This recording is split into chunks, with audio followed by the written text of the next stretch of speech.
Okay, so this is what the kit looks like when you get it. Inside you'll find the base boards and a whole bunch of components and the battery and your learner tag.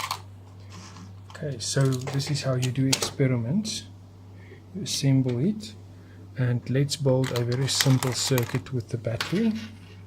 So I'm going to just add this one over there and add the positive over there and take a 1K resistor and switch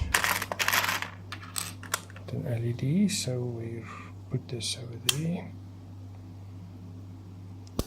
LED over there, and the switch over there, and then